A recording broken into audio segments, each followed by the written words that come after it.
sur le Sinaï, Dieu prononça toutes les paroles que voici. Je suis le Seigneur ton Dieu, qui t'ai fait sortir du pays d'Égypte, de la maison d'esclavage. Tu n'auras pas d'autre Dieu en face de moi. Tu ne feras aucune idole, aucune image de ce qui est là-haut dans les cieux, ou en bas sur la terre, ou dans les eaux par-dessus la terre. Tu ne te prosterneras pas devant ces dieux pour leur rendre un culte.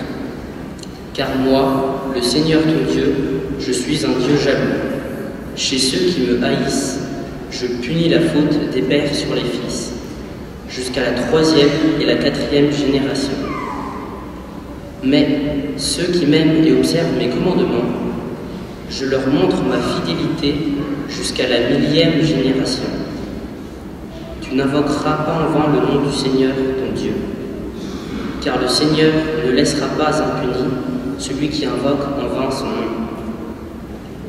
Souviens-toi du jour du sabbat pour le sanctifier.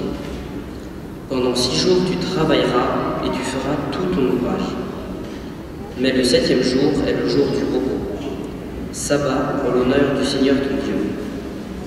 Tu ne feras aucun ouvrage, ni toi, ni ton fils, ni ta fille, ni ton serviteur, ni ta servante, ni tes bêtes, ni l'immigré qui est dans ta ville. Car en 6 jours, le Seigneur a fait le ciel, la terre, la mer et tout ce qu'ils contiennent. Mais il s'est reposé le 7e jour. C'est pourquoi le Seigneur a béni le jour du sabbat et l'a sanctifié. Honore ton père et ta mère, afin d'avoir longue vie sur la terre que te donne le Seigneur ton Dieu. Tu ne commettras pas de meurtre, tu ne commettras pas d'adultère, tu ne commettras pas de vol. Tu ne porteras pas de faux témoignages contre ton prochain. Tu ne convoiteras pas la maison de ton prochain. Tu ne convoiteras pas la femme de ton prochain, ni son serviteur, ni sa servante, ni son bœuf, ni son âne, rien de ce qui lui appartient. Parole du Seigneur.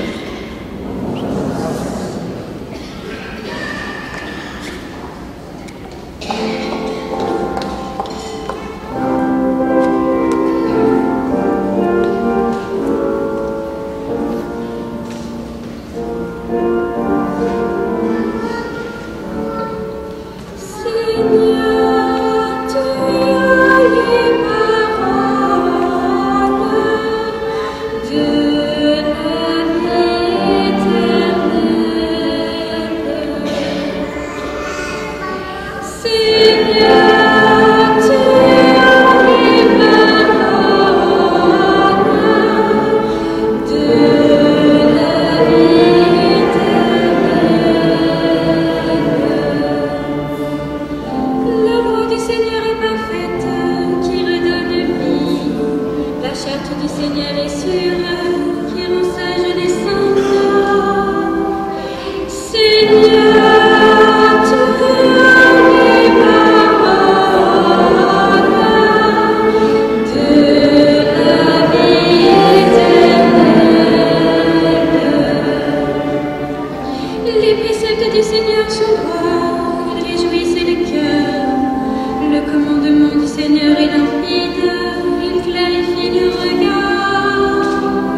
Lecture de la lettre de saint Paul apôtre aux Corinthiens.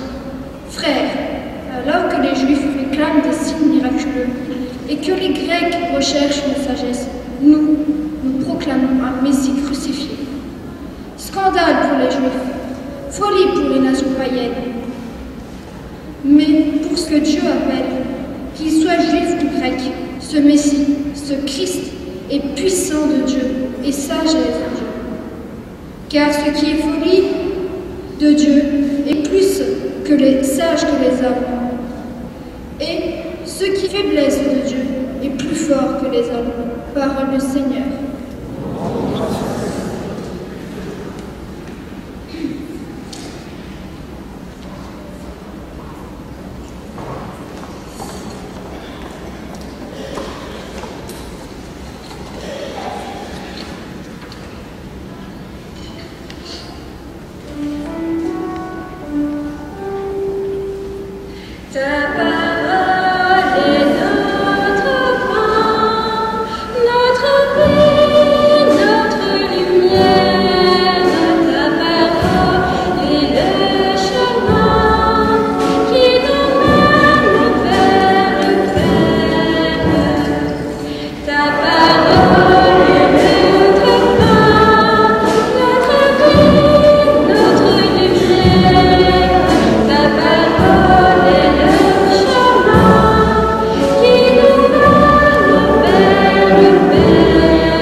Détruisez ce sanctuaire, et en 3 jours, je le relèverai.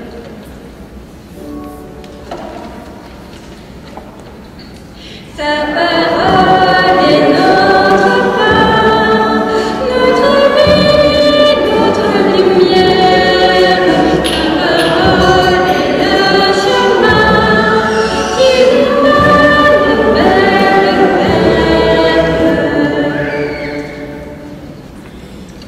Le Seigneur soit avec vous. Et avec votre esprit. Évangile de Jésus-Christ selon saint Jean. Gloire à toi, Seigneur.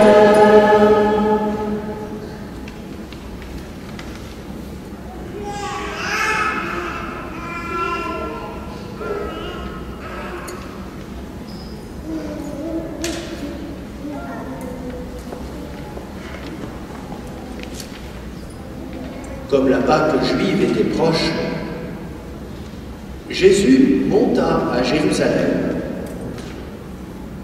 Dans le temple, il trouva installés les marchands de bœufs, de brebis et de colombes, et les changeurs.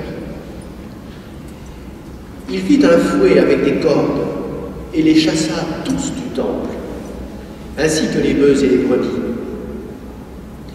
Il jeta par terre la monnaie des changeurs, renversa leur comptoir et dit aux marchands de colombes, « Enlevez cela d'ici, cessez de faire de la maison de mon Père une maison de commerce. »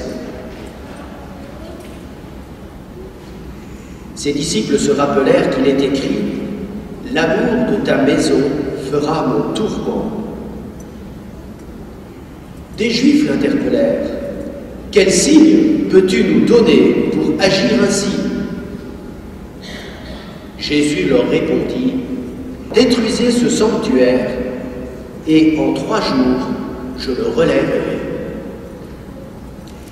Les Juifs lui répliquèrent, « Il a fallu 46 ans pour bâtir ce sanctuaire, et toi, en 3 jours, tu le relèverais ?» Mais lui parlait du sanctuaire de son corps. Aussi, quand il se réveilla d'entre les morts, ses disciples se rappelèrent qu'il avait dit cela. Ils crurent à l'Écriture et à la parole que Jésus avait dite. Pendant qu'il était à Jérusalem pour la fête de la Pâque, beaucoup crurent en son nom. à la vue des signes qu'il accomplissait. Jésus, lui, ne se fiait pas à eux, parce qu'il les connaissait tous et n'avait besoin d'aucun témoignage sur l'homme. Lui-même, en effet, connaissait ce qu'il y a dans l'homme.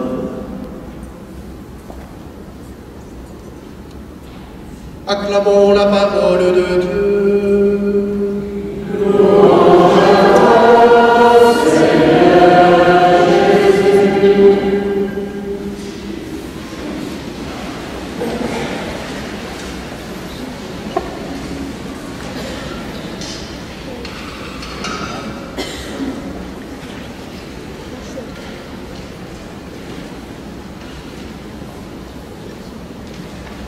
Les Juifs réclament des signes. En tout cas, c'est ce qui ressort de cet évangile. Quel signe donnes-tu pour justifier ce que tu fais là? Et puis, à la fin de ce passage de l'évangile, il est dit ceci: beaucoup crurent en son nom à la vue des signes qu'il accomplissait. Donc vous voyez l'importance des signes, en tout cas pour le peuple de la première alliance. Et nous savons, lorsque nous relisons l'histoire du peuple de la première alliance, que ce sont les signes qui ont jalonné son histoire qui ont fondé sa foi. Et ça commence d'abord par le signe que Moïse a vu dans le désert. Vous vous souvenez, le buisson qui brûle sans se consumer. C'est le signe qui a déclenché sa mission. Sans ce signe, il ne l'aurait pas accompli. Puis ensuite, il va aller auprès de Pharaon, et là, les signes vont se multiplier. Le Seigneur l'avait prévenu: je multiplierai les signes. Je multiplierai les signes. On se souvient un peu de ces signes que Moïse va accomplir auprès de Pharaon. L'eau du fleuve changée en sang. Et puis, toutes ces catastrophes, les 10 plaies d'Égypte. Et finalement, le plus grand de tous ces signes, c'est celui qui va s'accomplir lorsqu'ils vont quitter l'Égypte, où la mer va s'ouvrir, ils vont la traverser à pied sec. Puis l'armée de Pharaon va s'engouffrer derrière eux et va être anéantie par le retour de la mer. Je vous signale que des archéologues l'été dernier ont découvert l'armée de Pharaon engloutie dans la mer Rouge. Tout à fait par hasard. Les archéologues égyptiens.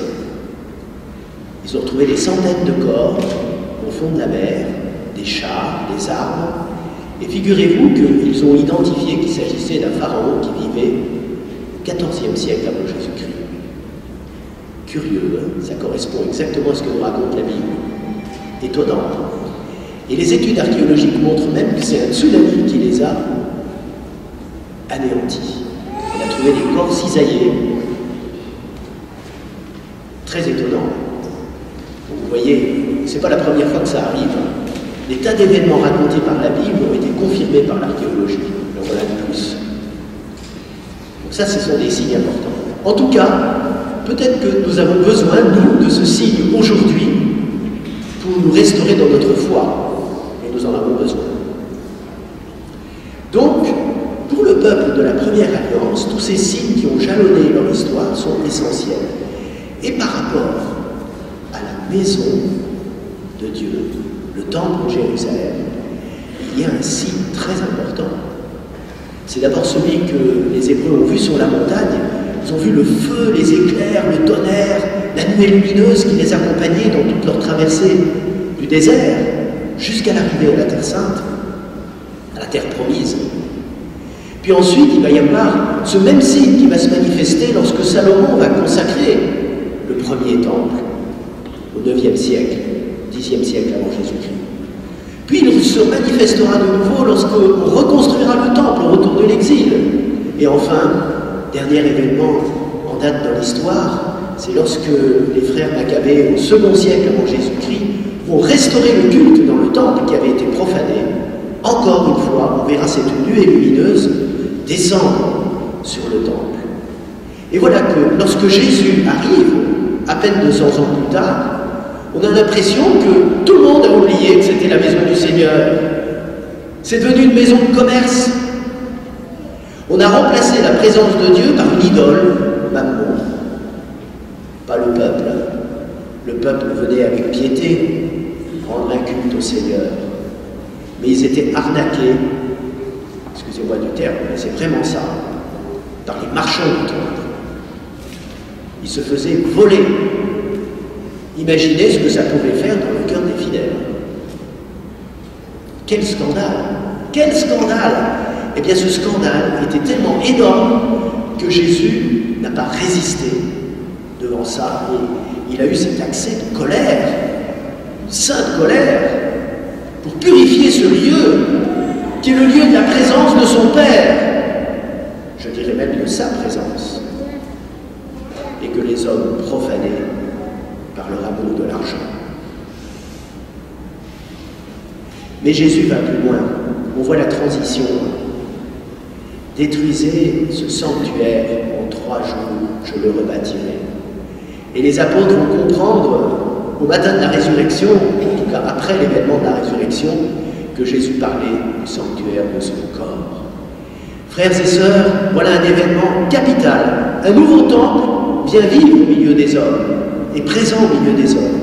Ce n'est plus un temple construit avec des pierres, du bois, du ciment. C'est le corps vivant d'un homme qui est beaucoup plus qu'un homme, qui est le lieu de la présence du Tout-Puissant. Et frères et sœurs, c'est là que nous sommes tous interpellés. Croyons-nous à la présence réelle du Christ dans l'Eucharistie? Croyons-nous que c'est vraiment lui qui est là présent? Ce même Jésus qui, il y a 2000 ans, a sorti les vendeurs du temple? Est-ce que nous croyons que c'est lui? Le même, pas différent. C'est le mode de sa présence qui est différent. C'est à travers le signe eucharistique qu'il a inventé au soir du jeudi saint pour pouvoir demeurer avec nous tous les jours jusqu'à la fin du temps. C'est pas moi qui le dis, c'est lui. Je suis avec vous tous les jours jusqu'à la fin des temps. Cela veut dire, frères et sœurs, qu'en ce moment dans cette église, il est avec nous. Il est avec nous dans le tabernacle. Il le sera en quelques instants sur l'autel. Et il le sera à la fin de cette messe dans le cœur de chacune et de chacun de ceux qui seront venus communier à son corps. Est-ce que nous avons conscience de cela? Est-ce que nous sommes conscients qu'il est vraiment là? Est-ce que nous connaissons l'avertissement que donne saint Paul aux Corinthiens? Il y a beaucoup de malades parmi vous, parce que lorsque vous communiez au corps du Christ et que vous buvez son sang, vous ne discernez plus le corps et le sang du Seigneur. C'est pourquoi certains, même parmi vous, sont morts. Vous pouvez aller voir, je cite texto saint Paul, lettre aux Corinthiens. Curieusement, on ne lit jamais dans la liturgie ce texte. Peut-être qu'il vous fait peur. C'est étonnant. Mais c'est ça la réalité. Et frères et sœurs, lorsque nous arrivons à l'église pour la messe du dimanche, avons-nous conscience qu'il est là? Ou est-ce que nous faisons comme les marchands du temple, ou plutôt comme les gens sur le marché, où on se donne des fleurs, on bavarde? Je me souviens que dans mon enfance, on restait en silence dans les églises. Les anciens parmi vous s'en rappellent. Peut-être que c'est l'effort de carême que nous avons à faire. Dans quelques minutes, nous allons entourer de notre prière les 4 qui se préparent pour leur baptême à Pâques. Et pour les adultes, je ferai allusion à un événement important. C'est la Samaritaine. Vous connaissez cet évangile. Voilà une femme qui n'était pourtant pas juive, d'une simple rencontre avec Jésus, parce qu'il lui a dit ce qu'était sa vie privée. Voilà une femme qui a compris qu'elle avait là le Messie d'Israël. Et les gens de son village diront à la fin de la rencontre avec Jésus, diront, tu sais, c'est plus à cause de ton témoignage qu'on croit que c'est lui le Messie, mais c'est parce que nous l'avons entendu nous-mêmes et nous croyons qu'il est le sauveur du monde. Frères et sœurs, demandons au Seigneur aujourd'hui de rentrer dans cette foi et de croire tout à l'heure lorsque nous communierons, lorsqu'il sera là présent sur l'autel, que c'est le Sauveur du monde, celui qui a tant aimé le monde qu'il a donné son Fils, pour que par lui nous soyons sauvés.